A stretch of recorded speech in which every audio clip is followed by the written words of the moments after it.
Bonjour, bonjour. Une fois de plus, na bande nyonso oyo bazwi lisusu opportunité ya kokutana ndeko na bango Henri Konde et puis Andrea Konde. Lelo lisusu Nzambe apesi biso pema na bomoi. Toya toloba biso mokote, mais toloba de sa part. Toloba kaka biso banani. Car basumuki sauvé par grâce. Nde yango identité na biso. Rien de plus, rien de moins. Basumuki sauvé par grâce. Nde le quoi nous sauvé par grâce. Nde te peut ko proclamer grâce wana na bandeko bazoka biso. Mais le coup les concerné yé le roi de gloire. Nde te posane liboso na ye na libondeli avec révérence bien sûr parce que yende aza digne de gloire et d'honneur. To bon de l'insa. Yahweh te pèsio merci parce que mususu lokola yo azate o azali comme mérité penza. So totali création, totali nyonso oyo sali, pe nyonso oyo loba comparaison ezate. Comparaison ezate. Tomoni perfection dans la personne de Jésus-Christ. Te confirmer que yende Nzambe. Yepe kaka akufa asekwa atikala na bo moiti lelo. Yende mokonzi, yende mobikisi, yepe juge, yaba oyo bako rejete ye. Nani aza lokola yo? Ozali le tout puissant de chaque période, de chaque âge, de chaque centenaire, de chaque millionnaire, azali le même. Yango makomi le bi, tu es le même hier, aujourd'hui et éternellement, tu es Dieu. Yango koloto Yesus liboso na yo. Utilisez biso puissamment comme de simples canaux oyo oko reach out ou encore oko simba ba oya yo pour bikisa parce que yo karande mo bikisi. Tant malabana yo ete yami, ils allaient compris nde memi mosumuki andima afin que azwa lobiko. Etango mosumuki abikisami gloire nyonso ezali ya yo. Yikolo zana contrôle ya moma oyo nyonso tozala awa ya biso moko teto limu akutu kasi yonde obima. Biso toloba kaka metelo ba ya biso moko te yonde utiliser biso yonde loba au travers biso. Encore une fois de plus gloire nyonso ezala ya yo. Ngana kombo no masia Yesu topondeli. Amen. Amen. Amen. Amen. Voilà. Les autres, les sous toujours continuer. On a presque à la fin. Il y a le livre à Romains, chapitre 1er. Tout le ming dans le livre à Romains, c'est parce que il y a des alliés fondations. Les alliés fondations. C'est pas la peine de construire une maison, avoir de belles murs, ou encore, c'est pas moi, façade, je dirais, mira qui toko koleka. Et ceux qui fondation, ils en ont il y a bien été. Pas la peine. De mille que la makasi ya likolo, mais ceux qui fondation ils ont kobeba. Ma mingi. Alors pourquoi tu n'entends likolo? Le fondation dans le sens que dans Romain, ils ont la doctrine belé zolo belasia, faillite ya mutu, puis zolo belabiso si réussite ya mutu. Dans le sens c'est bon. Ouais, parce que na Romain de ezola qui ça te comprendre pensa, c'est quoi être chrétien? Parce qu'on devient d'être baki, on devient chrétien. Et comment on devient chrétien? Et qui on est avant qu'on puisse devenir chrétien? Tout ça, banani. Tout ça, banani. C'est que le livre à Romains, ça explique kango. Tant que tu comprendre yango bien, ne bongo to yeba na ko progresser, ko yeba na komata, na connaissance. Il y a celui qui nous a sauvés. De te koyembela ye, de ko prêcher ye, parce qu'on a compris qui il est.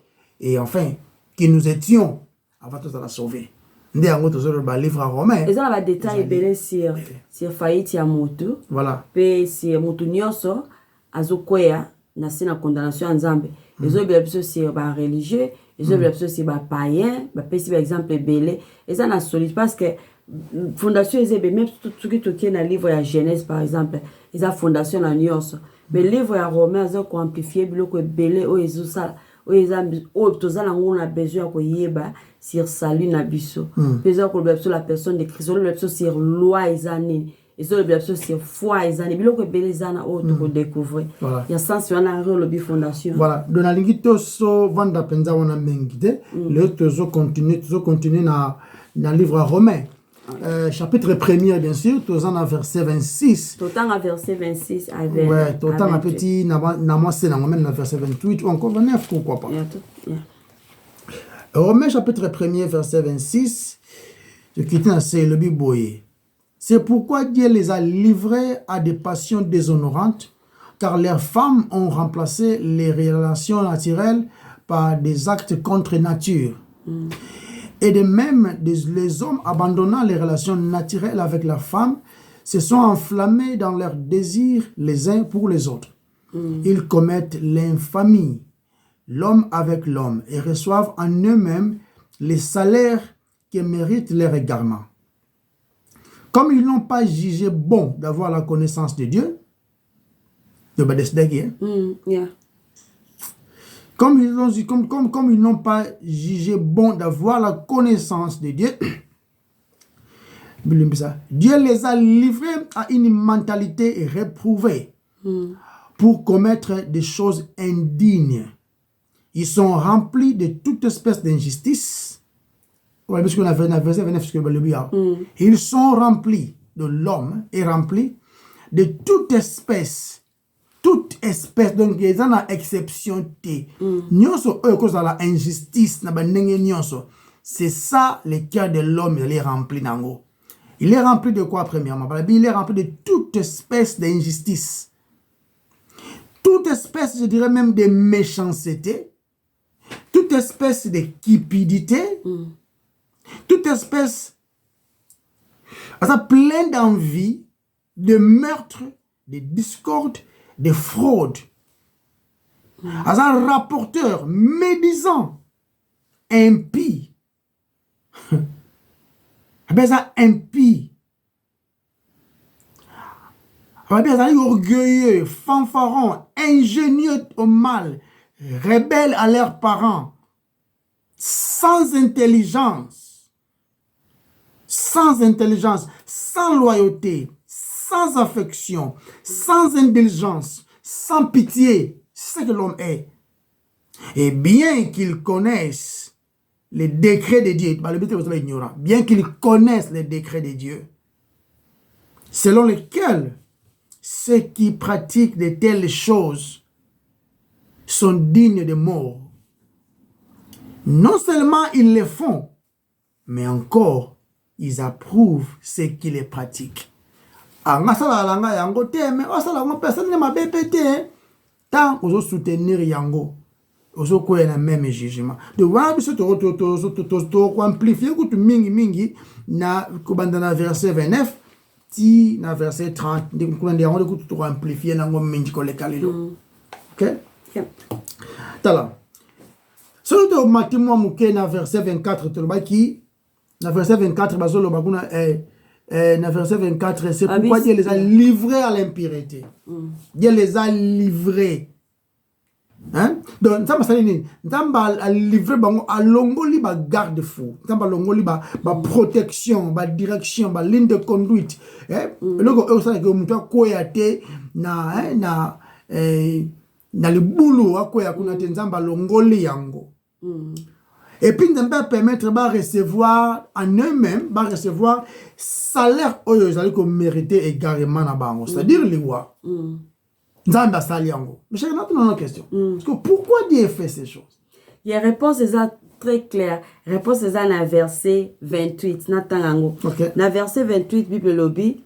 Et oui, comme ils ne se sont pas souciés de connaître Dieu, Dieu les a livrés à leur sens réprouvé pour commettre des choses indignes. Ça c'est simple. Donc parce que c'est le bon de Nzambe. Non, il y a de connaître Dieu. C'est-à-dire façon de connaître Nzambe.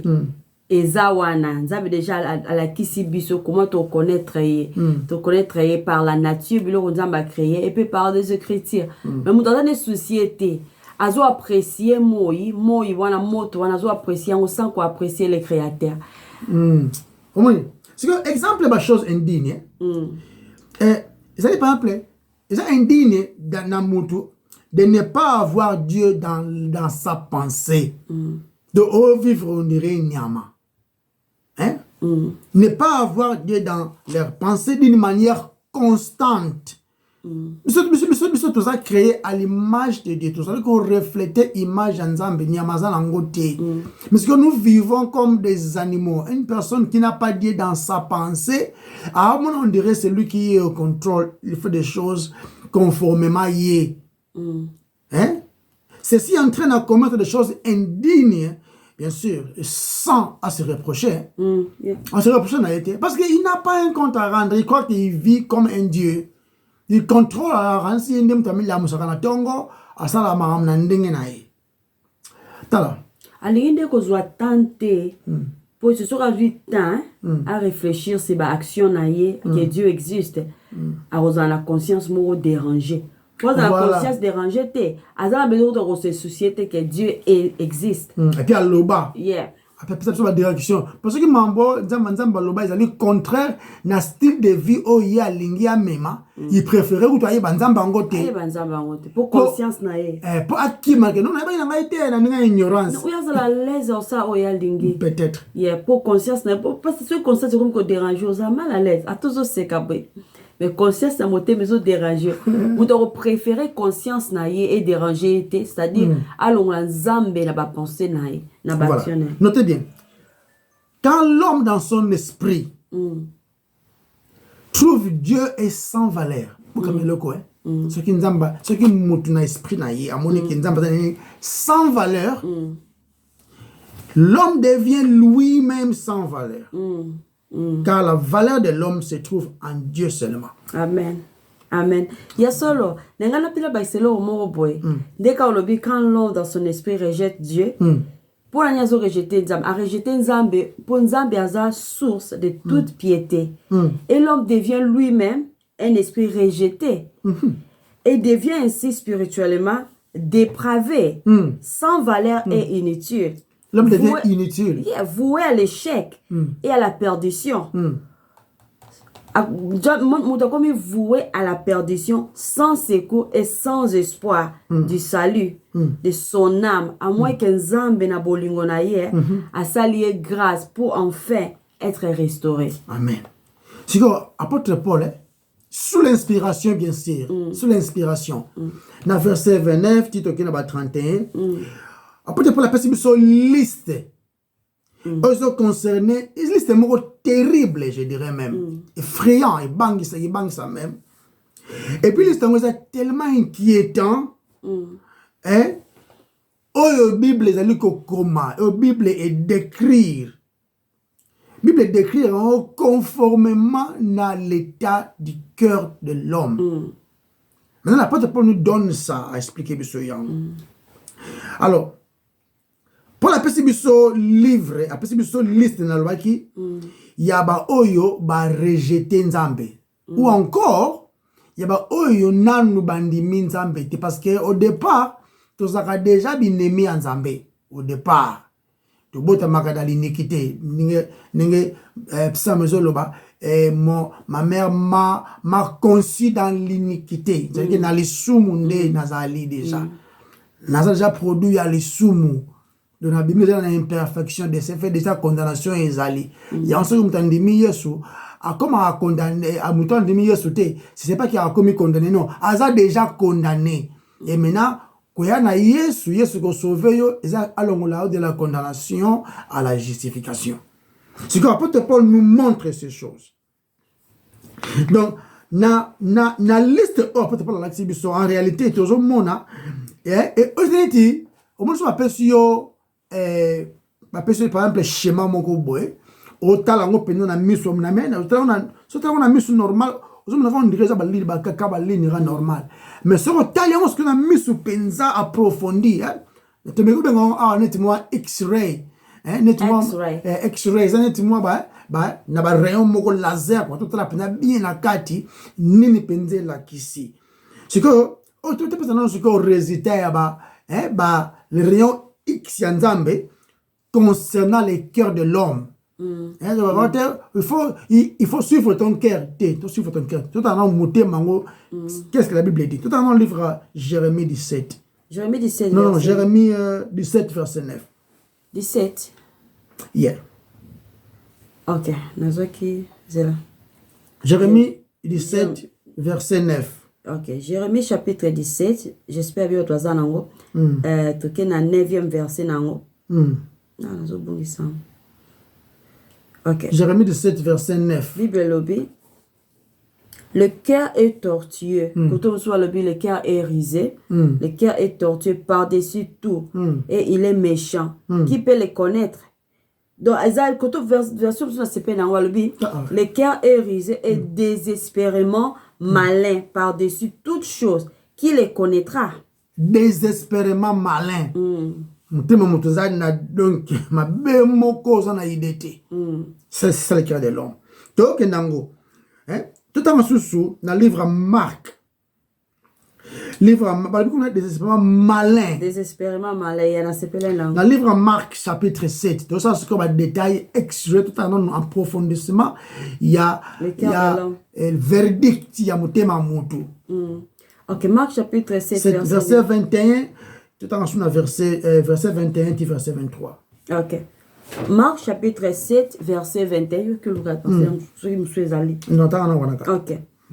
Ok, Marc, chapitre 7, verset 21, Bible lobby. Car c'est du dedans, c'est du cœur de l'homme, c'est du cœur des hommes que sortent les mauvaises pensées, les adultères, les impudicités, le meurtre, le vol, les cupidités, les méchancetés, la fraude, les dérèglements, les regards envieux, la calomnie, l'orgueil, la folie, toutes ces choses mauvaises sortent du dedans et suivent l'homme.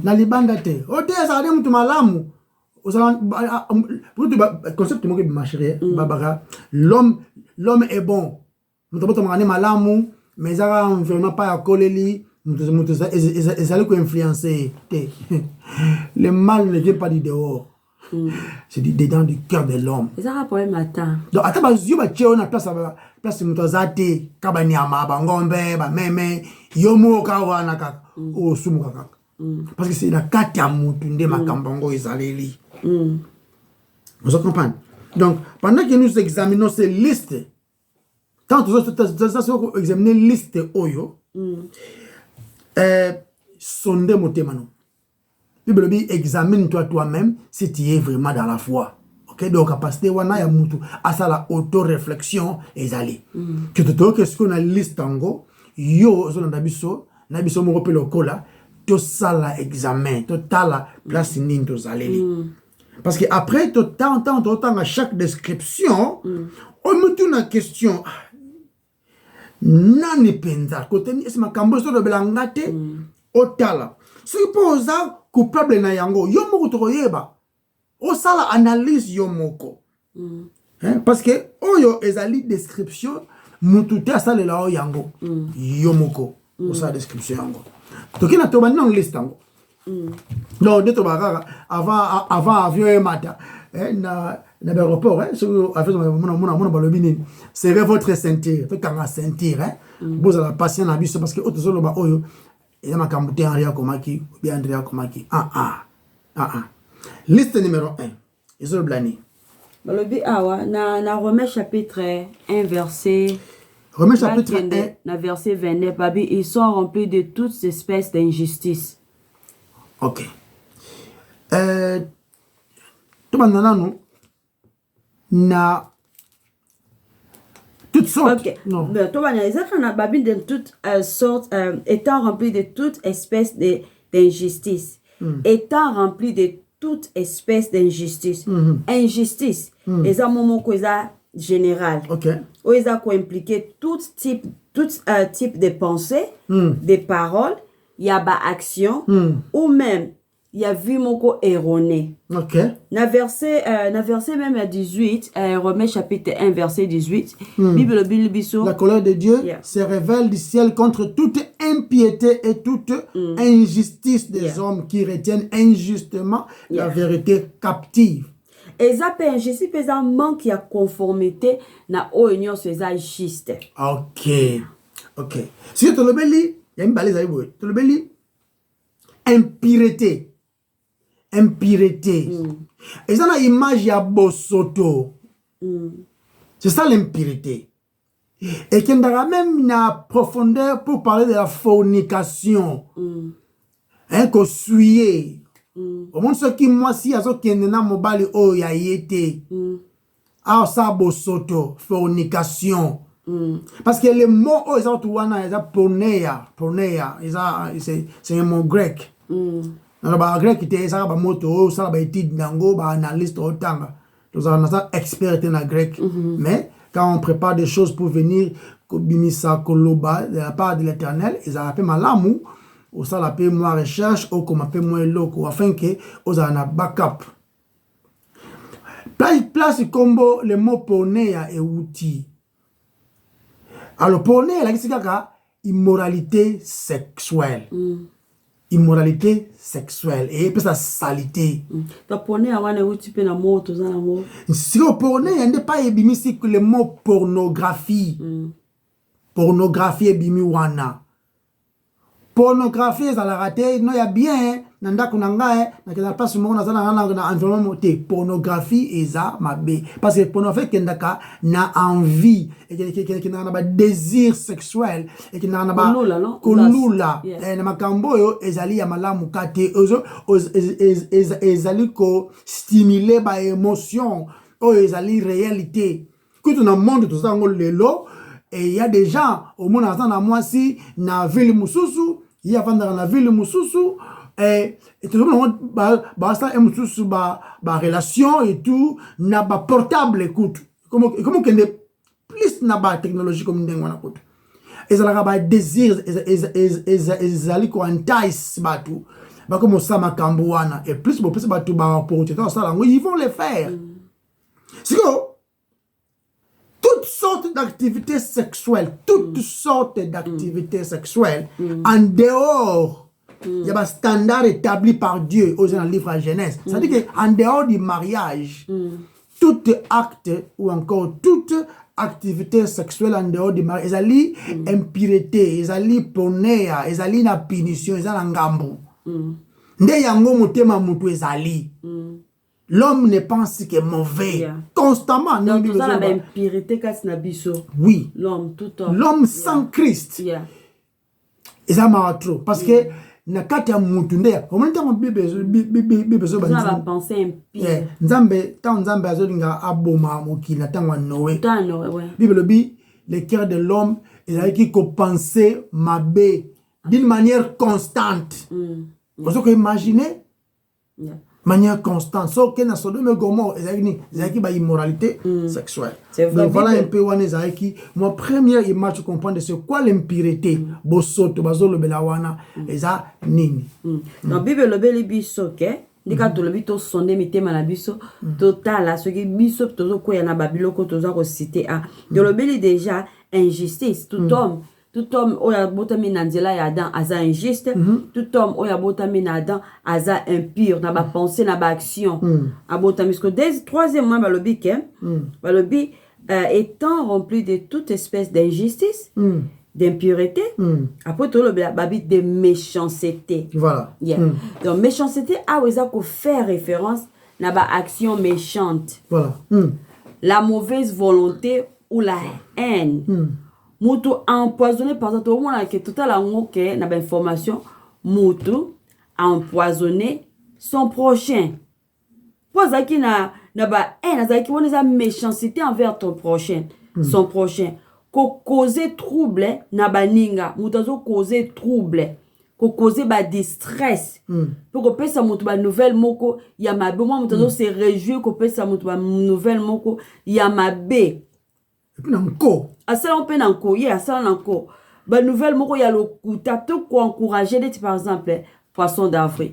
ewuti wapi ewuti na moto oyo peut-être moto a créé yango na moto oyo aza remplir ba pensée ya mabe ya ba méchanceté après batia yango sikoyo biso nyonso tokomi ko encourager yango na nation ndeti par exemple na Congo poisson d'Afrique eza lokuta partout eza lokuta oyo ko causer pe ba dégâts wana eza ezo faire part na méchanceté ozal besoin ko pesa ba nouvelle ya mabe na bato ko kosa bato ko luka bato baza na trouble ko critiquer bato eza méchanceté eza ko faire référence na ba action méchante n'était sûr que vous avez besoin ko bakisa na méchanceté non yo ba ça wana eza te vous faire plaisir eza na plaisir à faire du mal sentir ya bien pour na ye oscroquer moninga opesi apesa mbongo wana sombelo liko boye ozumbongo moninga oliango apesi mbongo otonga moninga ndako na Congo par exemple yo cousin na ye yo neveu na ye yo mama leki na ye ozumbongo wana oliango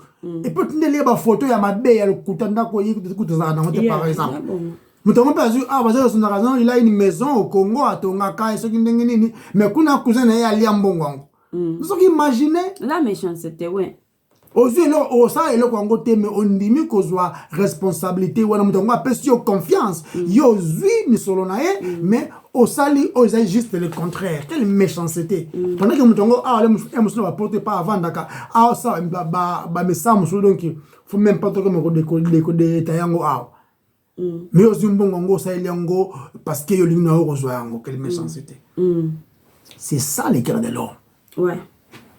Et puis tout ça, ils en a plein de malice. Plein de malice. Et malice, il y a tendance perverse. Donc, on a tendance, il y a comme ça, kama kambo. Nandinga mabe, pour ça la kama be. Ba pesi yo ligne de conduite, mais o lingi kaka o tourner yango pour ça lango kana ndinga mabe. Yeah. Par exemple, chèque, quand il y a dit, chèque, à qui dit, on a banque normal, chèque, c'est 100 livres. Mais on a pas comme on a yibi chèque à Moninga. Et monsieur, Coco, Moko Boye, à là-bas, fouta, un bon poisson, mais fait que gaz ou bien l'électricité dans Ndako. Mais un monsieur qui travaille dans la post office, wana, à qui a yibi chèque, wana, ba Coco, wana, à qui a salé mayele na ye ya mabe, abakisi ba zéro ebele comme 100 000. Muni malice. Que ye viana asimba chekulango bien. C'est des malédictions. Le coco on a ta koufi et taliété. On comprend? C'est ça le cœur de l'homme. C'est ça le cœur de l'homme. Donc, on salamabe malgré les biens. Oh, yo recevoir, par exemple, recevoir, parce que yo musalango, ton travail c'est distribuer des, on appelle ça ba carte batu, ba lettre batu, ba sali yo bolamu. Ozu musala po, o memagamo loso, o memagaso ki misili, o memagaso ki fufu na mesa ya bana na yo na ndako. Mais yo lingi bongote, yo jusqu'au comme le robot mabaninga bakoko wana des gens vulnérables au comme zo bambongo na bango pour opesa ba pire petit na on confiance qui vont manipuler babakisi ba copier signature pour que zo mbongo ebele koko wana pe ko kufa pe na malili nde yango le terre la yango nde le cœur de l'homme ça va pas ba ko abuser même de bonnes choses on zamba pesi bango pour accomplir le mal. On a un homme intelligent à qui même une classe à tangi pe classe nzamba pesi mayele pour se souvenir des choses oya à tangi mais il y a comme si on par exemple comme chimiste hein a commencé à la kisi moko boye pour que e boma bato a comme na mayele moko be a politique par exemple pour que ba comment ayiba me ba kangayeti vous comprenez donc au formuler makambo moko boye na mayele oyo nzambe apesi yo na bongo ya mutu oyo pour ça la malamu yo zu yango po o monter procédure moko boye comment oyiba mais au ça la police de façon que ba kanga yo te prévésate de ça na mayele tout vous imaginez un peu c'est ça le cœur de l'homme parce que la bonté contrairement pour moi la méchanceté si au contraire la méchanceté c'est la bonté ça définit boy et la disposition une disposition bonne de l'homme à faire le bien. Même si son effort est stoppé, attends, tu vas Congo, baka les ali, baka balingi théo progresser, tout baka les ali. Même ceux qui basa ko stopper yo na bandengi wana, ou encore basa yo quelques torts, mais azakaka na posa ou encore c'est Dieu qui équipe aussi. Et ça bien fort à mon tout, c'est Dieu qui équipe la personne à faire le bien. Dieu te pose un exemple mon quoi. Et tout par exemple bande quoi Joseph. Parce que on ça terme comme le balinga ngotro. Oh Joseph Alibota. Oh ngai Joseph Alibota. Papa vous a 4 na famille na bino. Vous a 6. Ba on a 12 déjà. Donc le wana na Joseph Alibota wana. Prison peut okenda pété. Rien. Ba de renope, ba pe abasi. Même surtout yo mo ka mona mas na mbali na famille yango. Joseph Alibota na makamboni. Tout le monde m'a cambré. Maintenant, tout ba awa, bazaiki na bandeko na ye, basaliye mabe, y'a dit que ba tient le boulot, ba teki comme esclave. Donc, akufa te, on s'en fout, kende. Mais tant qu'on a une position de force, il avait tous les pouvoirs, il pouvait les faire. Il pouvait même les emprisonner, d'ailleurs, il a ça diamant. Alors, c'est bon, comment il est puissant. Mais il ne peut pas le faire de par lui-même. C'est Dieu qui équipe. Il y a un seul non, bino bokana qui m'a bé, mais Nzamba tournango ya bolamu. Ils ont péché travailler image à Christ. Dépendance, ils ont kakana Joseph pour obika, il faut kakana Joseph. Sauf qui n'est pas né au Koufa. Ils ont image à dépendance de la vie du salut, ils ont kakana en Christ. Donc, dans l'aliment des Écritures, tu vas comprendre que nul n'est bon, chérie. Mon côté à Zamala. Nul n'est bon. Car si l'homme a tendance à faire le bien, l'homme a tendance de faire le bien quand tout va bien.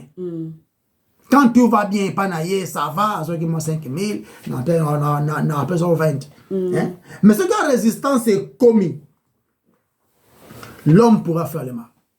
Il y a un besoin de à prendre garde à Koyate. C'est-à-dire, qu'on se contente, qu'on sa la confiance te na nengo telemi yo moko. Ça la confiance na oya telemi si yo. Ne Yesu. Parce que yo kwei, ye peka ro telemi sa opé li susu. Comme te nga telema na ngui, nga ro kwei ate. Moi j'ai des amis comme ça. Nga ro kwei ate. Moi sna nga wala ye kaka. J'ai des amis comme ça. Palo ba makamonde ngwana. Lelo, ikoba matu. Tu peux t'arrêter tout les marandés en Christ. Yende asa soutien na biso. Donc tout en Matthieu 7. Tout en Matthieu 7 18. Matthieu 7 18. OK. Dans Matthieu chapitre 7 verset 18 dans le Congo. OK, dans Matthieu chapitre 7 verset 18 Bible le dit un beau arbre ne peut porter de mauvais fruits, ni un mauvais arbre porter de bons fruits. Simple. J'étais manga, et vous manga. J'étais boutambuma malamu, j'étais malamu et boutambuma malamu. J'étais à ma baie et boutambuma ma baie. Et par nature, bisot tous j'étais à ma baie. C'est que nous sommes les cas de l'homme comme ça.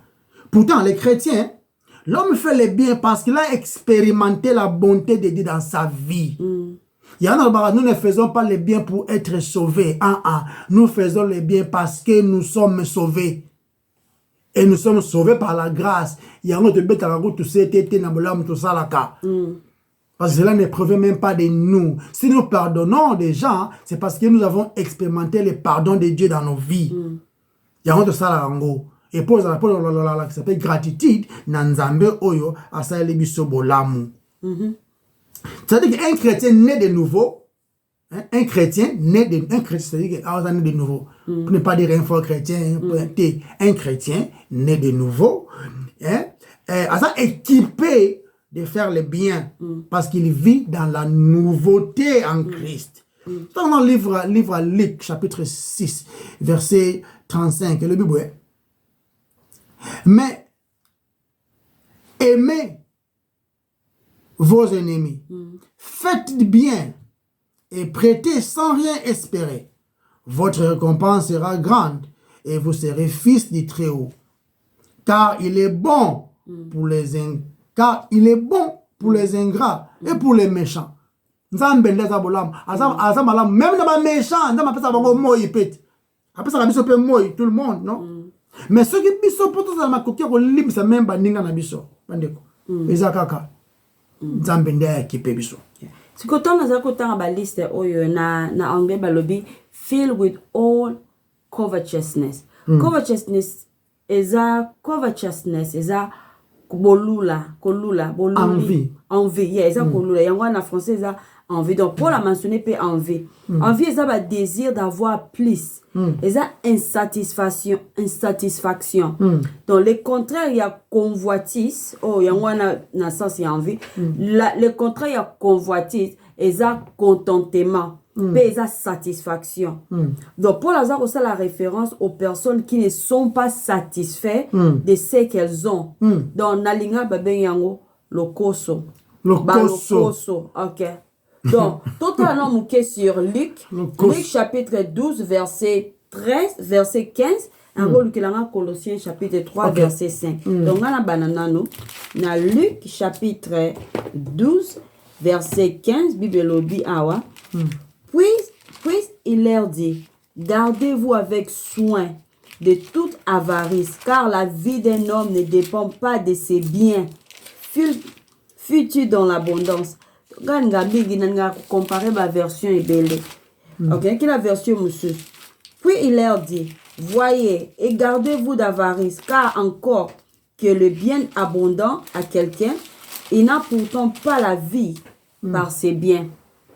Donc vie ezaka te ko constituer na ba bien otoza ko acquérir na monde oyo non yango ante a vie yango ana te vie vraie vie ezaka en Christ ezaka contentement kaka en Christ Colossiens chapitre 3 verset 5 et le Bible faites donc mourir votre nature terrestre l'inconduite l'impureté la passion les passions les mauvais désirs et la cupidité qui est une idolâtrie. Yes. Convoitise eza idolâtrie. Envie on eza idolâtrie. Donc, on a 2 Pierre chapitre 2 verset 3 Bible lobby. Par cupidité, ils trafiqueront de vous au moins des paroles trompeuses. Il y a tant en gasponnant. Il y a par cupidité, ça des Pierre de 3. Par cupidité, ils trafiqueront de vous au moyen des paroles trompeuses, eux qui menacent depuis longtemps la condamnation et dont la ruine ne sommeille point. Et ils ont le faux prédicateur, n'ingé bako même ma convoitise même malukuta au travers ma terre là bas non ya bazote ya po bazwa intérêt moko na bato voilà ba te ya te pour se repentir ba te pour bangonde ba se retrouver bino bozara toujours na c'est bazwa quelque chose pour na bino ba ko peut-être honneur bazo le connaître na bino bien mbongo yango bazo sala ngoza convoitise eza manque ya contentement pe ya satisfaction so koto mususu pe apôtre Paul a lobby na ange ba lobby full of envy so nanga ki na français ba lobby plein d'envie ah tout temps ils convoitise contraire nango ezali contentement le contentement wala convoitise et que ça là qui cause ça moi similaire mais il y a un côté différent tu vois à lobby plein d'envie parce que plein ça peut signifier à plein à l'extrême donc tout qui est rapidement dans Matthieu chapitre 23 verset 28 Matthieu 23 verset 28 c'est la parole de Dieu dit ceci. Matthieu chapitre 23 verset 28 et le Bible s'oboye. Vous, ça c'est Christ qui dit. Vous de même, au dehors, vous paraissez juste aux hommes, mais au dedans, vous êtes remplis d'hypocrisie et d'iniquité. Peut-être la version est différente. Et là le col là, tu vas plein d'envie. Ça le col là ndeti kopo. Et aux autres, ma ina kopo, ma isa kotonda pesa kokwea. Donc ils ont la déversé. Overflows, en anglais, ils ont déversé. envie eza attitude de mauvaise volonté. Le roi a méchanceté mouké. Eza attitude de mauvaise volonté. Ça pique méchanceté. Eza attitude de mauvaise volonté. O ye memaka division, et memaka conflit, pe memaka koboma. Na souka nango finissa comme ma meurtre. Donc na Matthieu kakawana sama 27 verset 18. Matthieu 27 Matthieu 27 verset 18 le bébé boy 27 verset 18 et le bi car ils savaient que c'était par jalousie qu'ils avaient livré Jésus. Au Pilate na jour ça me ça. Donc envie eza un peu différent de la jalousie. Envie est à priver un autre de ce qu'il a envie. Oza ko priver, eza action ko priver batunususu na oyo bazanango. Mais jalousie est à ko désirer kozala na eloko oya moninga. Eza yango oza besoin ya ko ya kozana eloko moninga to ozana eloko eza similaire. Peut-être par exemple on ne sait pas na bijou no moni ko zongo to yopo somi bijou wana. Mais ce qu'on envie et que même au mamoto, c'est vrai jalousie peut que au mamoto, mais envie est ça que au préféré mutuana zalate pour yo blona. Au préféré mutuana kufa pour yo honneur naie. Envie est ça bongo. Mais beaucoup couper pe loko mo ya bien. Ah na sepena loko na sepena lango. Na menga bien. On sepena lango pour ça. Mais ce qu'on a jalousie comme bonu be ko yaranti na, yaranti yiraza lango. Ma pensa lango. Non, donc et comme net net concurrence moko boy. Mais la concurrence. Il dit nga leki ya ya talo ya yo ko ya moins cher. Pendant qu'il y a son bagage pour assommer le gars, on est comme ça on a une jalousie. Net ya quand il est nan. Tu vois non? Mais ce qu'on a envie donc lingi même kuta mtongo azala ko même société donc allons même yono vandawana.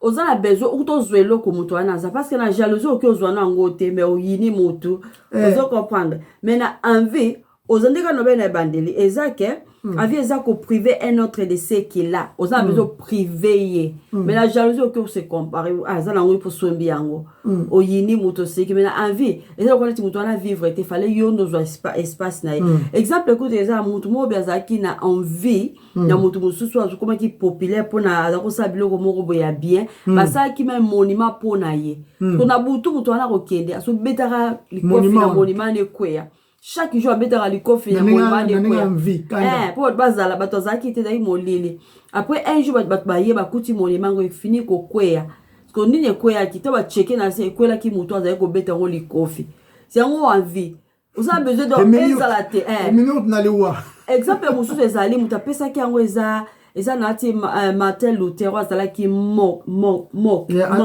azaki prêtre oyo aza parmi les pères protestants asala ki abeta ki parabole moko boye ya aigle moko biazo mona ba aigle misusu baza makasi ba pumbwaka rapide koleka ye ta tunisa makina envie envers bango sikwa yeko remarquer mutu moko boye abomaka ba aigle azana ba flèche akepa ya mutu wana ayebisi oza besoin bomba aigle wana o mabango facilement te po baza rapide na préféré na pesa yo ba lisala nanga po yo bomaye azui lisala moko apesi mutu wana meki opumbwe sibe mukete esimbite azui susu lisala mso apesi ti ayo pesa masala nyonso ya ye parce que mutu wana moni ke mutu yo aigle za pemene nanga azana lisala te azape makasi ta komi faible azui abomi envie eza bongo o sale fo ba mutu mususu akufa Pona kako monete yondo zwa honneur wana yondo za lokola et m'a rappelé na haine et comment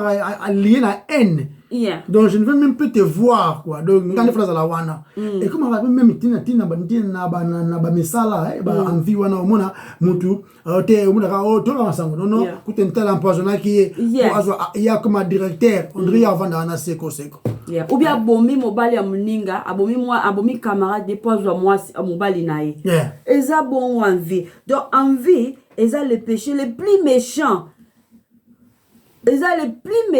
to mona ki même Pilate a mona ki ke ba pharisien ba li voit ki Yesu par envie ba sala ki on par envie eza pe le mécontentement na possession ya baninga oza na mécontentement ou eza la vue de la supériorité ou de l'avantage d'une autre personne. On a besoin de l'avantager que les autres.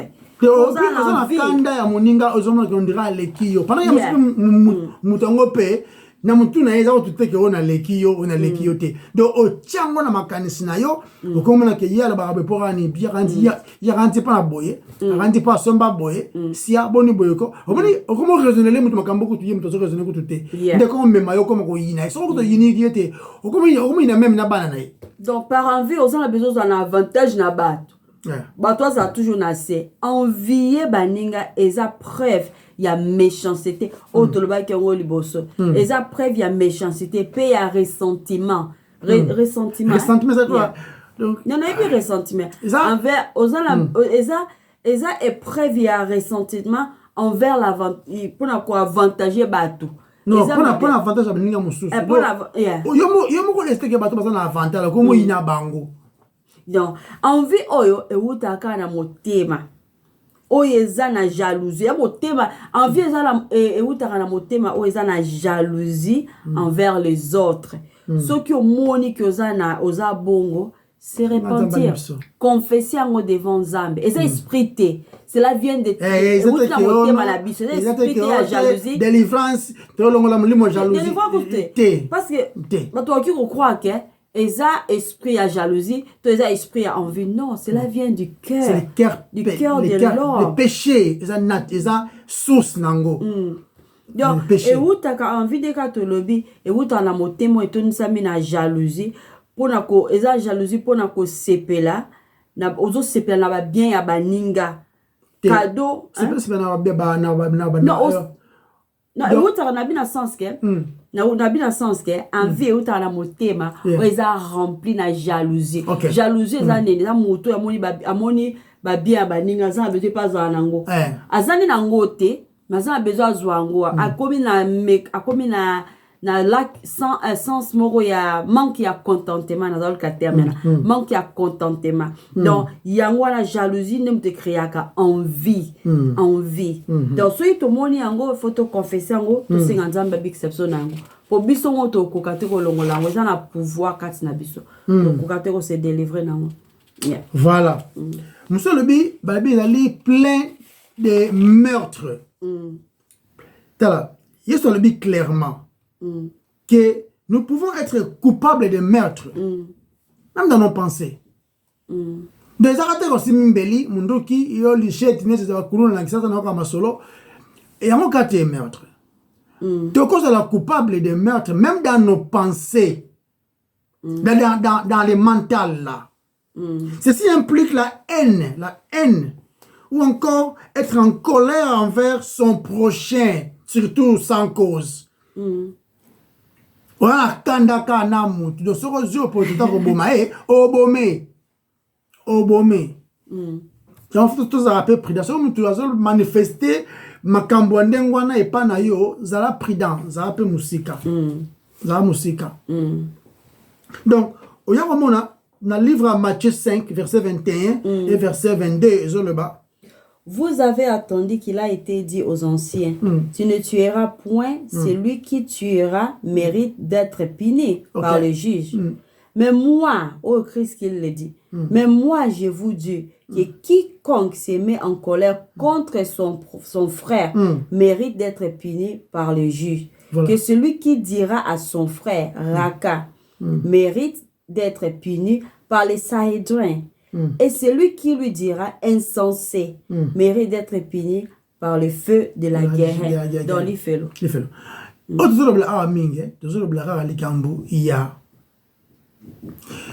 Likunia na mutema e me maposa obo makutu na moto. Nde malheureusement yango diagnostic du cœur de l'homme. Na linda na mona mutu wana akende liboso ya kansi nani. Ozipe poisson tche ya kufipe. Tu rentres yo ne te bomie, ça me permet de me soucier. C'est Dieu qui permet de faire. Mais yo aux appels à Oyomban. La Bible n'interdit pas d'être en colère. Elle interdit d'être en colère. Mais plutôt Bible le dit, quand vous êtes en colère, ne péchez point. Quand on a appelé le souci de Nayo, non? On appelle en colère. Mais le bien, quand on a un tout est au la la paix, titongo, paix aux en colère, kana muninga. Non. Donc, être en colère, c'est l'expression, il y a mécontentement d'une situation, un point de vue, on se plaint d'un côté, c'est le contraire. Dans le là, surtout, mon soumou qui n'est déjà, batinga pe ensemble, na mon soumou qui moussous. Na lobi, ah, ya lobi, bé. Ako peut offenser d'une manière, d'une autre. Na sile qui peut, mais na soumou kate. Na soumou kate. Na soumou kate. Donc voilà, il y a un peu de là. Monsieur Lobi, il y a plein d'argumentation. Bah, tu vas dire, bah, débat. Moi, ma liste. Moi, la liste. Ok. Mon terme de l'ingara bongo, soit na wana, y a gagné kakaba makamba. Et le mot discussion est comme un querelle. Parce que la discussion, c'est bien. C'est bien la discussion. Bon, émettre ma vie. Non, lobby a un petit argument, il y a un petit argument. Mais je ne t'impose pas un argument. Je présente mes arguments, tu présentes les tiens. Si tu as détruit un argument, je les ferai par des arguments. Au contraire de Mamoutou, on est humble, elle va dire, ah, solo, on le bien aux raison. Mais mon Dieu, ça querelle, wana. Ata o la kisi ye ba faute ya bandenge nyonso. La kisi ye ite, ende mwa to za bongo te. Parenthèse car la trouvé qui Mr Moro boy, tu vois sur la je me souviens dans Mr Moro, constamment on va parler en langue par exemple. C'est pas que tu dois critiquer ngo. Hote parler langue il faut ça la mutu Moro boy, il faut ça parce que so ba ça deux interpréter des langues. Na tuni oya yo Moro ce qu'on interprète na ndengeni. On l'a vendre comment réfléchir à siliki. Voilà ça justement un exemple. Tala, mutoa querelle a comme un cas conflictuel. A comme mutoa créer un conflit et pas a comme un problème. Rancunier, argumentatif. Juste cherchant à être correct. Il a gagné quelques discussions. Prenez quoi. Et puis, ça disposé à des querelles qui, des fois, ils ont apporté l'autre. Ils ont apporté dans mon père. Dis-moi ma cabane, et bien, bien. Pas y péter, à gagner le copété. On ne peut pas perdre rien. Mais il y a des gars qui ont ce peut à gagner qui t'est. À y ni au pays. Dépasse. Tout en dans le livre de Timothée 2, 23-24. 2 Timothée 2, verset 23 à verset 24. Repousse les discussions folles et inutiles, sachant qu'elles font naître des querelles. Dans 24p.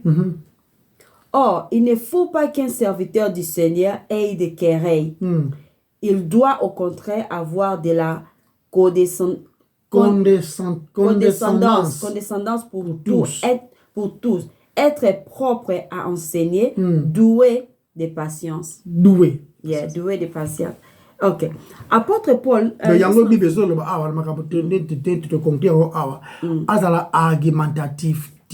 vrai, au cause de la débat, il y a des débats fondés, au PC argument, compris ou incompris, mais ça présenté. C'est tout. Mais on a une discussion telle que il n'y a pas de pété. Yes. Yeah.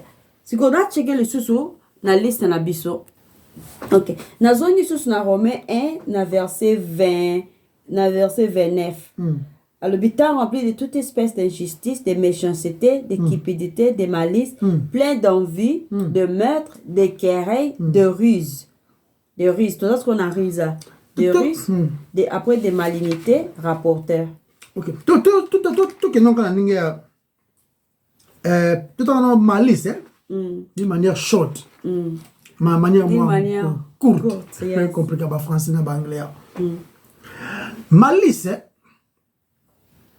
il a une mauvaise humeur, encore mauvaise manière, encore un caractère. Il y a un sala. Il y a une disposition, il y a méchanceté. Disposition méchante, ma mauvaise manière quelqu'un fait. Donc, il aura bien apprécié, il aura bien oye. Ça, moi, similaire à l'obal qui n'a pas ça m'a apprécié, ma le cerveau bien. mais à ça les gens pour comment yibaka. Donc les biens mais mais c'est les pires na oh ça supposé ils ont les biens.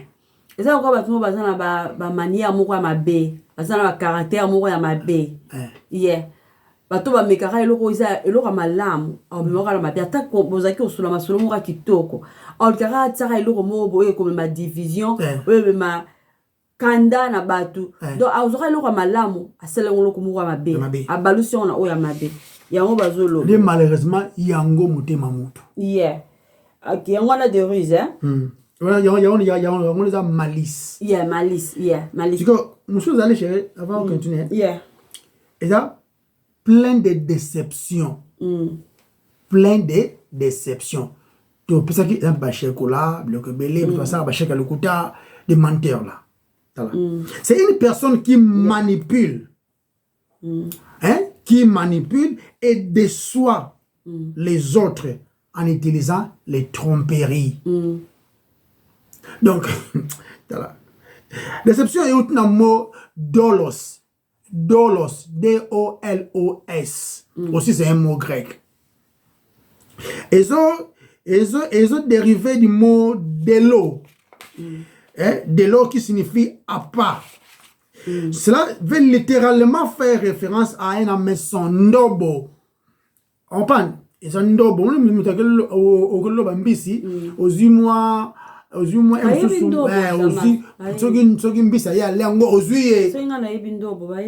voilà. C'est-à-dire que c'est un piège ou encore astuces moko qui sont toutes diverses formes de tromperie.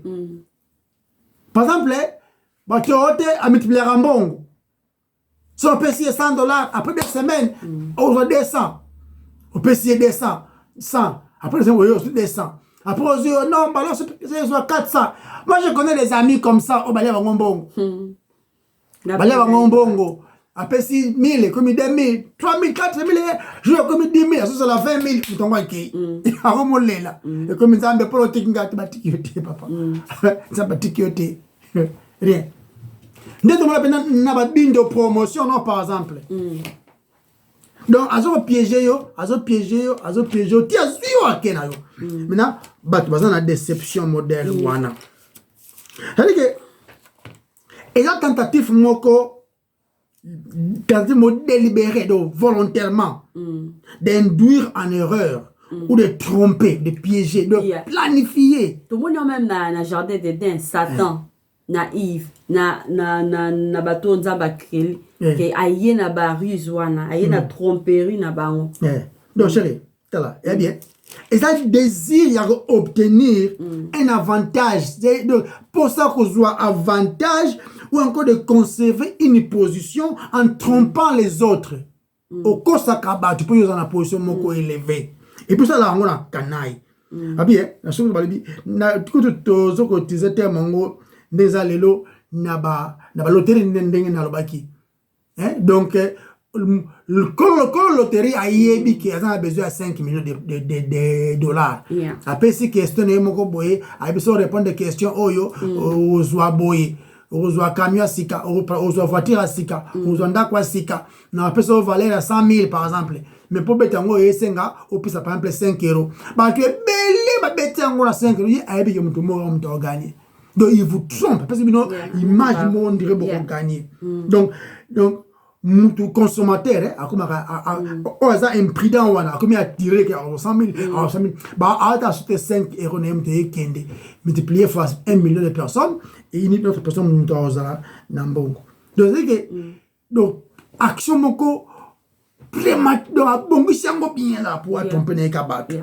Nde yango motema mpeza pe ewuti na motema exemple mususu ya nazali ko luka un exemple mususu eza na ibandeli même kayen nzambe epsi kayen na abel ba mema ba offrande na bango ba bemi ya abel zaki accepté mais ya kayen zaki accepté te parce que kayen a passé temps wana ya ko planifier ko sa mabe na ndeko na ye aye na ba ruse to yebi bible lobi na so te ndenge ni abenda ki ndeko na ye mais o to yebi Bible dans Genèse 4 verset 8 cependant Caïn s'adressa Caïn adressa la parole à son frère Abel.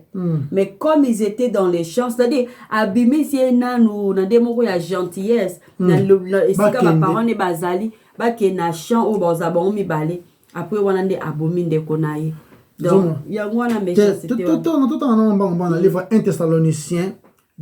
Ok, natangi sikoyo na 1 Thessaloniciens verset 2, chapitre 2 verset 3. Car notre prédication ne repose ni sur l'erreur, ni sur des motifs impurs, ni sur la fraude. Ni sur la fraude. Surtout qui même dans le livre 1 Pierre, chapitre 3, verset 10. Et le bébé, si en effet quelqu'un veut aimer la vie et voir des jours heureux, qu'il préserve sa langue du mal et ses lèvres des paroles trompeuses. Trompeuses. Heureusement, on a lingi wana. O tromper baninga. Mais pour combien de temps? Pour combien de temps? À quoi bon de gagner toute la terre et de perdre son âme? Il y a envie besoin de banon. Dans le livre Romains 3, 13, ok, le bien. L'air grossier est un sépulcre ouvert. Ils se servent de leur langue pour tromper. Ils ont sous leurs lèvres un venin d'aspic. Un venin d'aspic. Donc, Nyoso Lobaka et Maliwa. Il y a des gens comme ça. Donc, même avant le Congo, bah, escroc. Bah, escroc. Donc, manipuler yo tellement que le pango, bah, te kango. Ils ont papa nabiso, mikanda yango yo, mais il connaît qu'ils ont été.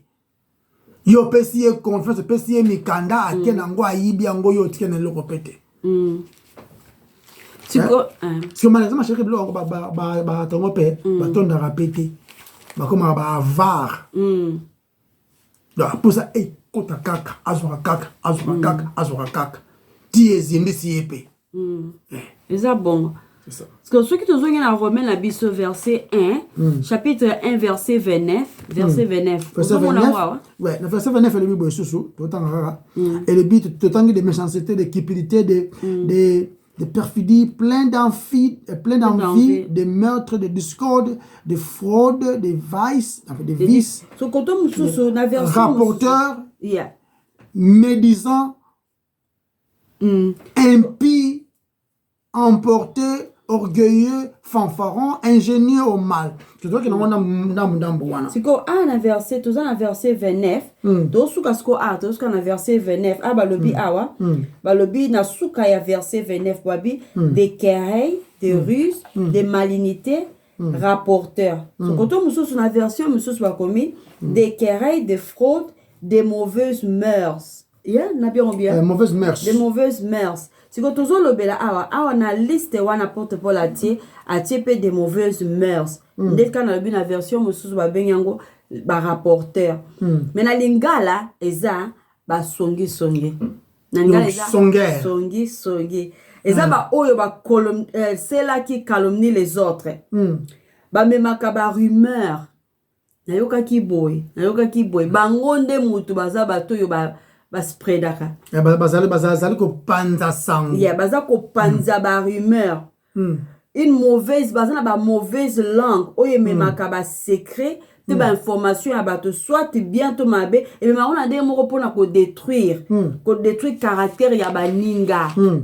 Et puis à cause na groupe wana aye na rumeur moko boye ou bien aye na loko mobe alingi bato ba koma ko tonga aye wana lobi loko mobe na ndenge moko ya mayele moko ya mabe pour kaka mabalinga ba tonga aye azo seka dete azo bayo no na ndenge mwa mabe te basali boye nyoso azo sala na pona adétruire na mona mutu kutu akino senga mbongo azo senga mbongo na shop wana mawe ala mbongo te aza mbongo te pour kaka baninga ba yeba afuma bokanisa ye bokanisa batuni yote ozana besoin de couper mon mbongo opesi ye mbongo c'est tout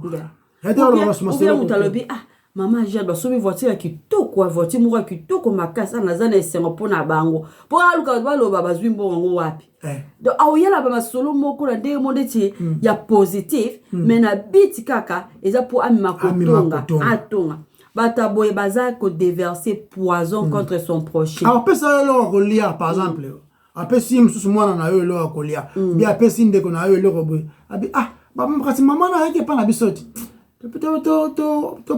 topesaki bango mwa misuni bakelia po vraiment pasi mikolo nde vipe komi pasi boye biso kutu tokataki mwa taba yango topesa bango ka mwa ndambu bakolia po pasi bato babeyaki bato na baza na nzala yo opesaki bango misuni mpo ntange mnokono balataka bilamba ya cher basalaka cher basalaka pe songi eza kaka komema poison mpona kodétruire bato mana donc odip na motema na ye aza na rancune to aza na kanda to azaka na besoin batonga baninga bato wana bazala bato baza koshishote na matoi ya baninga mpona komema biloko mabe sikoyo totanga rapidement na Lévitique chapitre 16 verset 28 arrive à 26 Lévitique chapitre 16 ni Bible zoloba na basongi verset 28 na tanyango celui qui les brûlera lavera na tango dire na passage ya malamu te ou bien yo mekana vilanga na Lévitique Il y a Jacques chapitre 3 verset 8. 8 c'est 9. Mais la langue, aucun homme ne peut la dompter. C'est un mal qu'on ne peut maîtriser. Elle est pleine d'un venin mortel. Par elle, nous bénissons le Seigneur, notre Père, et par elle, nous maudissons les hommes faits à l'image de Dieu. De la même bouche sortent la bénédiction et la malédiction. Il ne faut pas, mes frères, qu'il en soit ainsi. Amen. Amen. Passage Moussous ne répète zoa, et dans Lévitique 19, verset 16. Pour basongi songi, yes. Et le Bible, tu n'iras pas calomnier ceux de ton peuple. Tu ne réclameras pas injustement la mort de ton prochain. Je suis l'Éternel. Si vous avez un proverbe chapitre 26, 20 à 22. Et c'est belé, mais tout sera dans proverbe A. Proverbe chapitre 26, 20 à 22. Proverbe 26. Ok. Proverbe 26. Proverbe chapitre 26, verset 20. 20 à 22. Faute de bois, les feux s'éteignent. Et quand il n'y a point de rapporteur, son guerre, la querelle se calme. Du charbon sur un brasier et du bois sur du feu. Tel est un homme querelleur qui attise une dispute. Les paroles du rapporteur sont comme des friandises. Elles descendent jusqu'au fond des entrailles. Maloba mabe et comme ça batu mal à l'aise. Maloba ya mabe ya ba kotongaka. Totika comme ça mabe.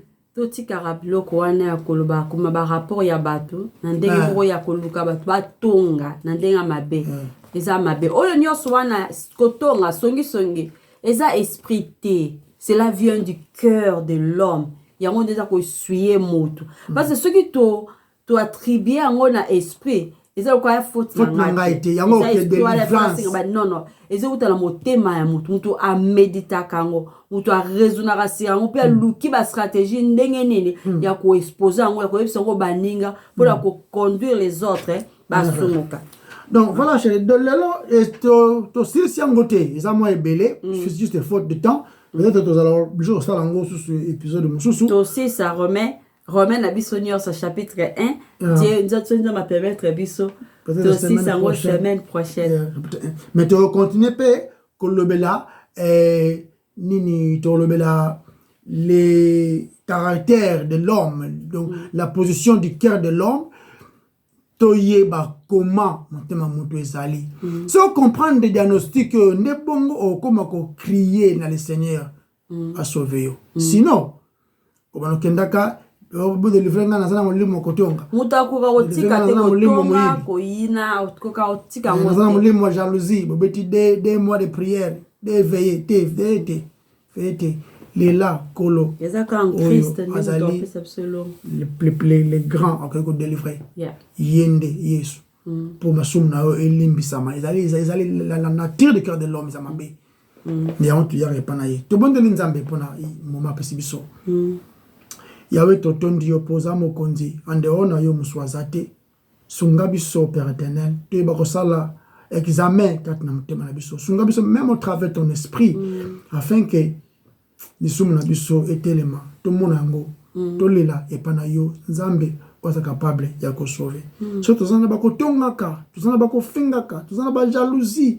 tozana ba ko calomnier tozana oyo nyonso mutema moto zango ya mabe tuko bon sango te na biso mo mais to ye pana yo apiaka mutema ya sika mutema oyo ko produire oyo ko pesa yo lokumu mutema oyo ko mema pour ça même ya ko limbisa mais le plus important désir ya maloba na yo nde ya to sengi sunga biso prochainement si tu permets tous aller sous afin que tout l'obéla le caractère de l'homme ce qui est dans le cœur de l'homme vous allez régénérer kolo disposer mte abatu yoka pe même abatu belé na repentance afin que gloire nyonso ezala yo po yondo sauva biso basumuki sauvé par grâce na yo moko salongo pour la gloire na yo qui est capable de sauver d'autres personnes parce que vous ensemble na kombo no masiya Yesu to bondeli amen bye bye.